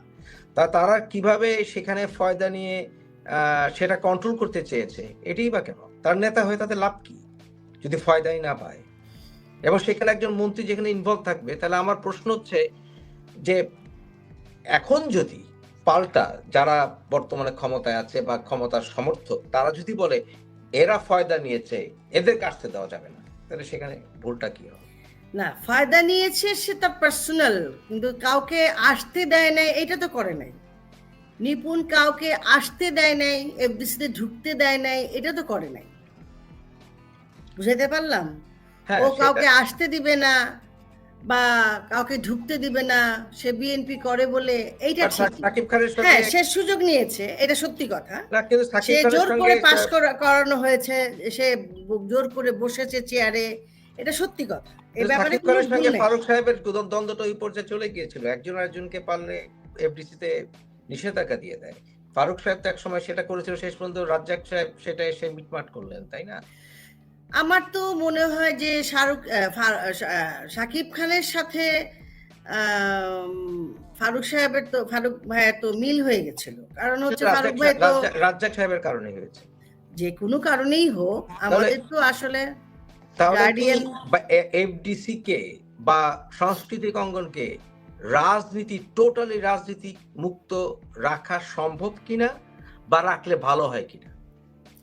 অবশ্যই রাখলে ভালো হয়। রাজনীতি তোমার ব্যক্তিগত পছন্দ থাকতে পারে, সেটা তোমার বিষয়, কিন্তু সেটা তুমি তোমার কাজের জায়গায় না নিয়ে আসো তো ভালো হয়, এটা সত্যি কথা।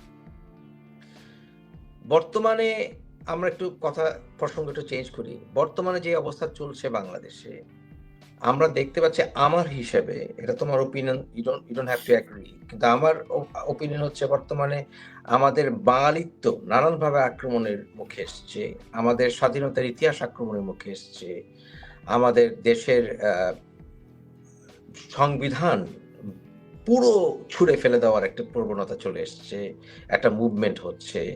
বাংলাদেশে আমাদের হিন্দু মুসলিমদের সম্পর্কে নানা রকমের আক্রমণের শিকার হচ্ছে। এই সব বিষয়গুলোকে যদি আমি সামনে রাখি, you don't have to answer the question.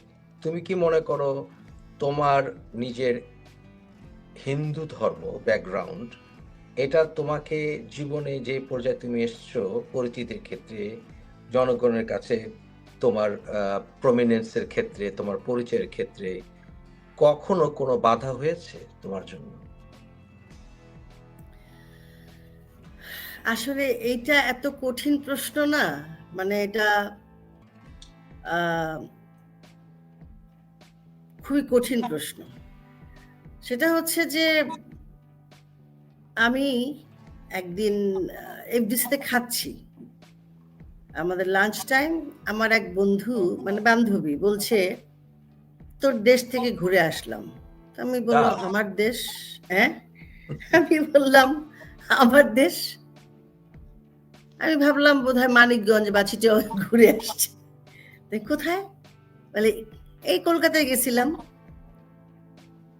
আমি একটু তাকায় থাকলাম যে এর একজন অভিনয় শিল্পী, নিজেকে শিল্পী দাবি করে, এত বড় সংস্কৃতির সাথে জড়িত, এদের ভেতরটা এত অপরিষ্কার কেন?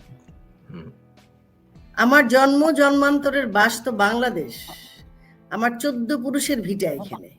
আমার দেশ কি করে কলকাতা হবে বা ইন্ডিয়া হবে? কেন? আমি বিশ্বাস বলে এরকম। আমি যে স্কুলে পড়াশোনা করেছি, আমি তো নামাজ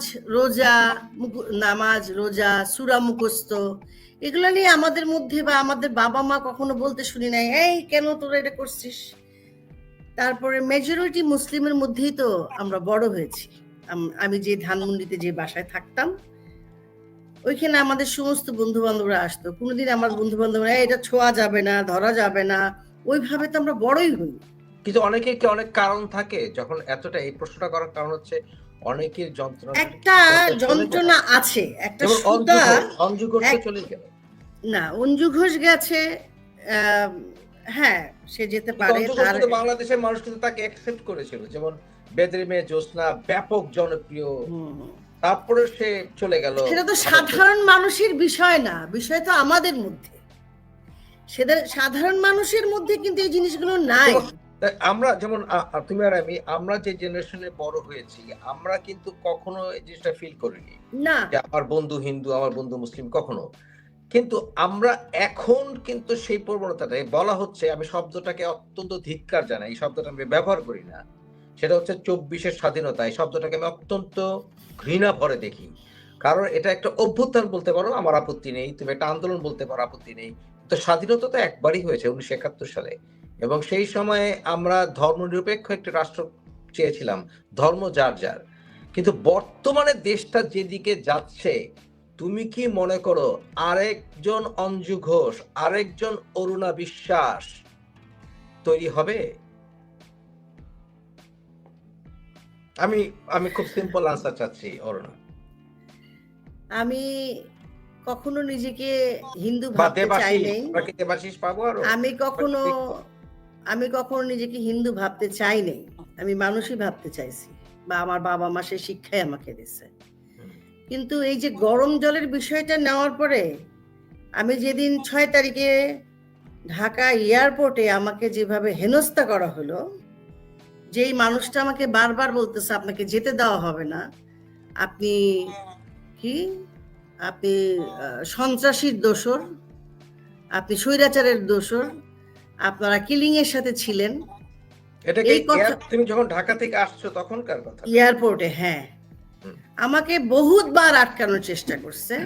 আমি খাচ্ছি, আমি দুপুরে খেয়ে যাইনি, লাঞ্চও করতে পারিনি, আমি মুখে দিয়েছি স্যুপটা।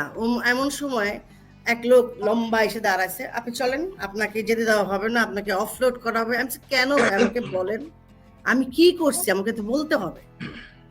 ইমিগ্রেশন অফিসে গেলাম, ওরা বলতেছে যে কেন আপনি যেতে পারবেন না, কি সমস্যাটা কি, আপনার বোর্ডিং পাস দেখি, আমার পাসপোর্ট দেখলো, বোর্ডিং দেখলো, সবই দেখলো। না আপা আপনি, এবং ওরা আমাকে খুবই খুবই আমার সাথে মানবিক আচরণ করেছে ইমিগ্রেশন অফিসে। কিন্তু দুইজন লোক, আমি তাকে চিনি না। আবার গেলাম, খেতে বসলাম, আবার ওই লোক গেল, খেতে দিল না আমাকে। আমি চলে আসলাম, এসে আবার বললাম, বলে কি আপনাকে যেতে দিবে না কেন, কি কারণে, কি বলতেছে? বললো ওইখানে আমার পাসপোর্ট নিয়ে গেল, আমার এটা নিয়ে কথা বলতেছে, কার সাথে কথা বলতেছে, কি বলতেছে আমি জানিও না। পরে ওরা বললো যে চলে যান। তো চলে যান যখন বলছে, আই ওয়াজ সো কনফিউজড যে actually I am going to offload or I can go to. তুমি তোমার তো ক্যানাডিয়ান নাগরিকত্ব আছে। হ্যাঁ, আচ্ছা। তো দ্যাট মিন্স এটা এমন নয় যে তুমি পালিয়ে যাচ্ছ, ব্যাপারটা কি সেরকম? এক্স্যাক্টলি নট, বাট আমি আসলেই পালিয়ে যাচ্ছিলাম না, কিন্তু আই ওয়াজ সো শকড। তখন তো গরম পানির বিষয়টা আসে নাই, যখন আমাদেরকে নিয়ে যে বিটিভির ভবনের বিষয়টা নিয়ে। দেশ ছেড়েছো কবে? 6 তারিখে। হ্যাঁ, এটা আগস্টের 6 তারিখ। এরপরে আগস্টে, হ্যাঁ, এরপরে সেপ্টেম্বরের 3 তারিখে বোধহয় ওইটা হয়েছে। হ্যাঁ। এবং এরা মানে যেভাবে আমাদেরকে কালার করেছে, গরম জল দিতে বলেছে ছাত্রছাত্রী, গরম জল শুধুমাত্র। তুমি যখন 6 তারিখে বলছো তোমাকে বেরোনোর ক্ষেত্রে হ্যারাসমেন্ট করা হচ্ছিল, ওইটার বেসিসটা তো গরম জল হতে পারে না, সেটা ছিল যে বিটিভি এবং এফডিসি। এবং সেখানে কিন্তু কত দুর্ভাগ্য আমাদের, আমরা যে বলছি বারবার যে আমরা বাচ্চাদের পক্ষে আছি, ছাত্রদের পক্ষে আছি, আপনারা প্লিজ বাবা মাকে স্কুলে যেতে বলেন, কলেজে যেতে বলেন, ইউনিভার্সিটিতে যেতে বলেন, বাচ্চাদেরকে নিয়ে বসেন, কথা বলেন, আপনাদের বাচ্চাদেরকে বাসায় রাখেন। এই কথাগুলো কোথাও আমাদের করে না। এবং যেসব ইউটিউবে এসছে সেখানেও গালিগালাজ, মানে বাচ্চাদেরকে বা মানুষকে, সাধারণ মানুষকে আমাদের নামে বা আমার নামে যে ভয়ঙ্কর, আমার সাথে আরো 2-1 জনের নাম, মামুনুর রশিদ তো ছিলেন ওই সময়, মামুন কাকা তো ওদের পক্ষেই কথা বলছে। যেই পরিমাণ আমাদেরকে ভয়ঙ্কর একটা পিশাচ রূপে দাঁড় করায় দিল, কোথাও লেখা নাই ছাত্র ছাত্রীদের উপরে গরম জল। হাসপাতালে আগুন ভাই, এরা কারা? এরা তো আসলে মানে নৈরাজ্যবাদী। তার মানে কি সন্ত্রাস আর নৈরাজ্যবাদী আর ছাত্ররা কি একই লোক? একই? আপনারা ছাত্রদের জিজ্ঞেস করেন তাহলে আপনারা আগুন দিয়েছেন কিনা। কিন্তু আমি তোমার সাথে একটু দ্বিমত করতে চাচ্ছি। সেটা হচ্ছে আমরা শেখ হাসিনার পক্ষে কেউ ছিল, শেখ হাসিনার বিপক্ষে কেউ ছিল। অ্যাট দ্য সেম টাইম আমরা জীবনের কারো জীবন চলে যায় এটা আমরা কেউই চাইনি, কেউই চাই না। কে চায়? কারণ এরা তো আমাদেরই সন্তান প্রজন্মে বর্তমানে জেন জি যারা। কিন্তু এটাও তো সত্য, এখন তো এটা স্পষ্ট প্রতীয়মান যে এদের ভিতরে উগ্রতা দেখা যাচ্ছে। এদের ভেতর থেকে এমন কিছু ভিডিও প্রুফ ইত্যাদি আমরা স্পষ্ট প্রমাণ পাচ্ছি, যাতে বোঝা যাচ্ছে অনেকাংশেই এরা মৌলবাদ দ্বারা প্রভাবিত। স্কুল ধ্বংস, মন্দির ধ্বংস, মসজিদ ধ্বংস, মাদ্রাসা ধ্বংস, তারপরে শিল্পীরা অভিনয় করতে পারবে না, শিল্পকলায় যেতে পারবে না, ফিল্মে অভিনয় করতে পারবে না। কিন্তু অভিনয় তো করছে। এবং এরা কারা আসলে? করছে তো এরা, কিছু মানুষ তো অভিনয় করেই যাচ্ছে, তারা থিয়েটারও করে, টেলিভিশনে নাটক করছে, মানে হ্যাঁ। কিন্তু যেভাবে আমরা দেখছি সংস্কৃতির অঙ্গন শুধু নয়, সব ক্ষেত্রে যেভাবে প্রভাব বিস্তার হচ্ছে, যেমন আমরা দুদিন আগে চট্টগ্রামে যে সকল ঘটনা দেখলাম, তারপরে আজকে দেখছি সেখানে বলা হচ্ছে কোনো হিন্দু পুলিশ সেখানে থাকতে পারবে না, এরকম কথাও এসছে। আনফরচুনেটলি এরকম কথাও এসছে। আমরা এরকম কথাও শুনেছি যে বাংলাদেশে কোনো এলাকায় কোনো হিন্দু আইনজীবী যেতে পারবে না। এই যে কথাগুলো হচ্ছে, আমরা we have to tell the truth. হ্যাঁ অরুণা, আমরা জাতির জন্য আমাদের প্রজন্মটাকে অনেকাংশে ধ্বংস করেছে আমাদের পিতার প্রজন্ম, যাদের বয়স 70-80, তারা আমাদেরকে যথেষ্ট ডিপ্রাইভ করেছে, এটা সত্য। But at the same time আমাদের বর্তমান প্রজন্ম যেভাবে ব্রেইন ওয়াশড হয়েছে, আমাদের সন্তান প্রজন্ম, আমরা তুমি আমি যদি কথা অনেস্টলি না বলি, এটাকে আমরা রিভার্স করতে পারবো না। আমি এখানে থাকতে চাই, আমি আমার সংস্কৃতি নিয়ে থাকতে চাই। সেটা হচ্ছে সংস্কৃতিতে একদল আসলো যারা বাচ্চাদেরকে ধরো পারভার্সন শিখাইলো, যেটা যখন তাদের হাতে বই থাকার কথা, যখন তাদের খেলার মাঠে থাকার কথা, যখন তাদের ছবি দেখার কথা, ছবি আঁকার কথা, গান গাওয়ার কথা, ছবি তুলতে যাওয়ার কথা, তখন তারা ভিডিওতে সেক্স রিল দেখছে। ফ্ল্যাট খালি, তুমি আসো ভাই, এটা নিয়ে আসো, ওইটা নিয়ে আসো। তো এইসব যখন আমাদের মেকাররা বানায়, তাদেরকে দায় নাই সমাজে তাদের সন্তানরা বড় হবে না? তাদের সন্তান তো বড় হবে, তারা মুখ দেখাতে পারবে একটা সময়। এটা না যে ছবি বানাতে হলে তোমার যখন প্রয়োজন তখন তুমি একটা দৃশ্য অফ সিন দেখাতেই পারো, সেটা সবাই দেখে, সবাই জানে। তুমি কি জানো অস্ট্রেলিয়াতে 16 বছরের কোনো বাচ্চার হাতে মোবাইল থাকবে না? এটা আমরা কেন করতে পারছি না? আমরা এটা সবাই দেখছে, অশ্লীল অসভ্য গালি, জীবনে এরকম গালি, ও মাই গড, শিক্ষিত ছেলে মেয়ে দিতে পারে? ইন্টারনেটে কি করে সম্ভব? সত্যিকার অর্থে যেভাবে সেন্সর দরকার, অনেক ক্ষেত্রে দরকার, সেটা হয় না। ল্যাঙ্গুয়েজ একটা বিরাট ব্যারিয়ার। অফ কোর্স ল্যাঙ্গুয়েজ এবং তোমার অঙ্গভঙ্গি, ডাবল মিনিং অফ তোমার এটা সমাজে একটা প্রতিফলন হচ্ছে ভাই, হচ্ছে। এবং তার জন্য কেউ আমরা এই দায়িত্ব এড়াতে পারি না। আমি তোমাকে আমরা সময় যেহেতু খুব একটা বাকি নেই, একটা আরেকটু অন্যদিকে যাচ্ছি। সেটা হচ্ছে বর্তমানে অনলাইন বেসড অনেকগুলো প্ল্যাটফর্ম হয়েছে। আমরা একটু প্রসঙ্গ থেকে রাজনীতি থেকে একটু সরে আসি।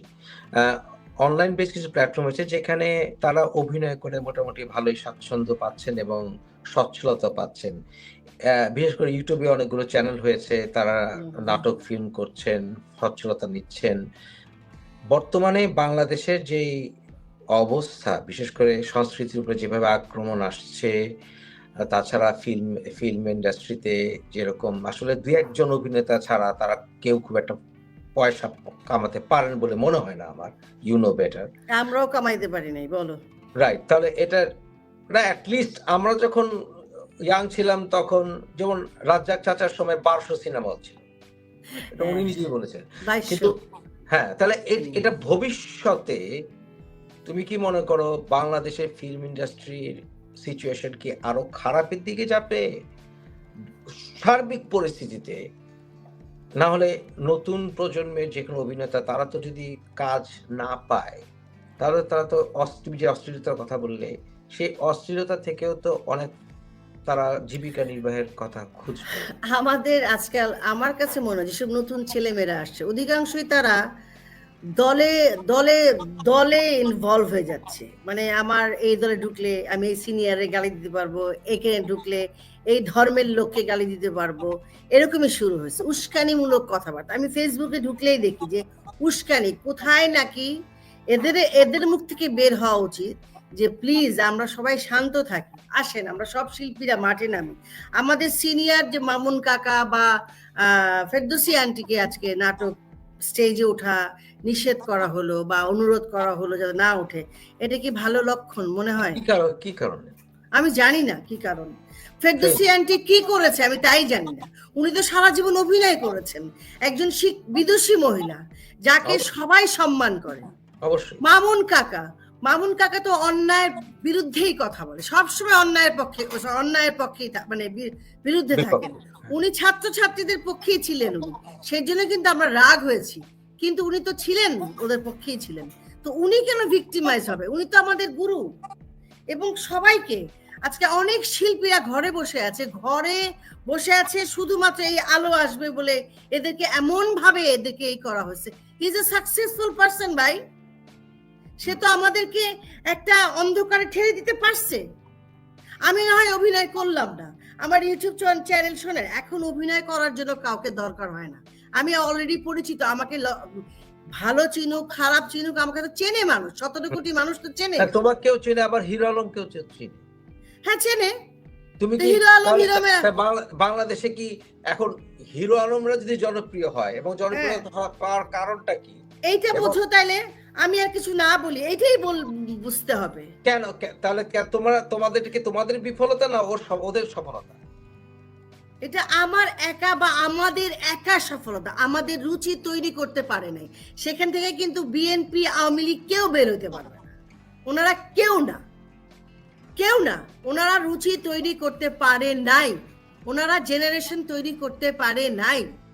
বাংলাদেশটা শুধু পলিটিক্যাল বাংলাদেশ হবে কেন? বাংলাদেশটা হবে শুদ্ধ সংস্কৃতি চর্চার একটা জায়গা, সেটাই তো হওয়া উচিত, যেখানে হিন্দু মুসলিম বৌদ্ধ খ্রিস্টান আমরা সবাই একসাথে থাকবো। আমরা আরেকটা প্রসঙ্গ আনা দরকার, সেটা হচ্ছে আমাদের ভেতরে দেখেছি যে পশ্চিমবঙ্গে যাবার একটি প্রবণতা অনেকের মাঝে, সেখানে গিয়ে সেখানকার অভিনয় করছে, সেখানে চলে যাচ্ছে অনেকে আমরা জানি। বা ফেরদৌস একসময় ছিল, ফেরদৌস যখন ওখানে গেল, ফেরদৌস যখন ওখানে বিজেপির সাথে ঝামেলা পড়লো, তারপরে সে বাংলাদেশে এলো, বাংলাদেশে এসে সে ৩২ নম্বরে নির্বাচন করলো। কি যোগ্যতায় করলো সেটা আমি জানি না, আমার জানা নাই। এবং এইটা কেন আমাদের বাংলাদেশে সিনেমা ইন্ডাস্ট্রির হাহাকারের জন্য তারা পশ্চিমবঙ্গে যায়, নাকি তারা আলটিমেট টার্গেট তারা অন্য কোনো কারণ আছে? সেখানে কোনো রাজনৈতিক কোনো ব্যাপার স্যাপার সেখানে চলছে? এটা তো না রাজনৈতিক, আমি মনে করি না রাজনৈতিক বিষয়। এটা একটা পশ্চিমবঙ্গ একটা বিশাল প্ল্যাটফর্ম, অবশ্যই সেখানে উত্তম কুমার, ছবি বিশ্বাস, সুচিত্রা সেন, সুপ্রিয়া, এদের জন্ম, এদের কথা, মানে এরা তো নমস্য আমাদের ভাই। আমরা হিন্দু মুসলমান তো বুঝি না, আমরা বুঝি ওনারা আমাদের নমস্য ভাই, তাদের জন্মভূমি, সেখানে তারা কাজ করছেন। এখন এই জন্য মনে করো আমি একটা ছবি করেছিলাম ওখানে, আমাদের নায়ক আলমগীর ভাই ডিরেকশন দিয়েছিলেন, মায়ের আশীর্বাদ। আমাকে লেখা হলো উনি ভারতীয় দালাল এখানকার পূর্ণিমা পত্রিকায়, আমি করেছি বলে, অরুণা বিশ্বাস করেছে বলে। তখন তো তুমি মানে এক ধরনের মানে একটা স্কেয়ারিং পজিশনে পড়ে যাও, বাবা নাই, আমার কোনো গার্ডিয়ান নাই, তো আমি এইভাবে এটা তো সামলাতে পারবো না। অথচ এরপরে কিন্তু অনেক শিল্পী ওখানে যে কাজ করেছে কোনো কথা হয়নি। আমি শিল্পীদের যাওয়াটাকে অপরাধ মনে করি না, তারা যাবে, নিজের জীবনকে তারা ফ্লারিশ করবে, এটা তাদের অধিকার। আমাদের কোথায় গল্প, আমাদের সেই ডিরেক্টররা কোথায়, আমাদের সেই প্রডিউসাররা কোথায়, আমাদের সেই আর্টিস্ট কোথায়? নাই তো। একটা ক্যারেক্টার আর্টিস্ট করার মতো কেউ না যে শুদ্ধ করে বাংলা বলতে পারে, একজন ভালো ডিরেক্টর নাই যে ভালো শুদ্ধ করে একটা ফ্রেম ধরতে পারে। অ্যাকশন আর কাট বললেই তার ছবি শুদ্ধ। এখানে আরেকটা বিষয় আছে, যেমন আমরা রুচির অবক্ষয়ের বিষয়টি যখন এসে যায়, মামুন রশিদ স্যারের কথা যখন আসবেই, তাহলে বাংলাদেশে তো এগুলো একটা মানুষ খায় বেশি, বিশেষ করে ইন্টারনেটের সময়ে।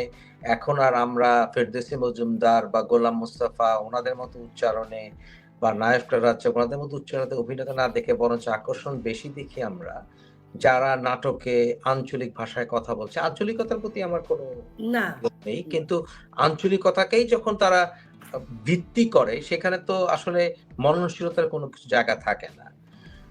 তোমার কাছে আমার সর্বশেষ প্রশ্ন, সেটা হচ্ছে ভবিষ্যৎকে কিভাবে দেখছো? কার উদ্দেশ্যে কোনো কিছু বলার থাকলে, দেশের জনগণের উদ্দেশ্যে কোনো কিছু বলার থাকলে বলতে পারো, করুন। না, আমি বলছি, আমি বললে কতটুকু কাজ হবে আমি জানি না। আমাদের যারা মানে বিজ্ঞ মানুষ আছেন আমাদের কালচারাল ফিল্ডে, তাদের বসা উচিত, এবং সেখানে বড় বড় সাংবাদিকরা আছেন যারা সিনিয়র, অনেক বড়, অনেক সিনিয়র হয়ে গেছেন, যাদের অনেক হয়তো এখন অনেকে মুখ খুলতে চাইবে না, কারণ আমাদের এখন দেখা যাচ্ছে যারা অনেক শিক্ষিত মানুষ তারাও এমন এক এক সময় সকালে একটা বলে, বিকেলে একটা বলে, সবার মধ্যেই কেমন জানি একটা অবস্থান। যাই হোক, তারপর আমি মনে করি আমাদের এই শিল্পী সমাজটা টিকে থাকুক। আমি অভিনয় করি বা না করি সেটা আসলে কোনো বিষয় না, আমি এমন কেউ না।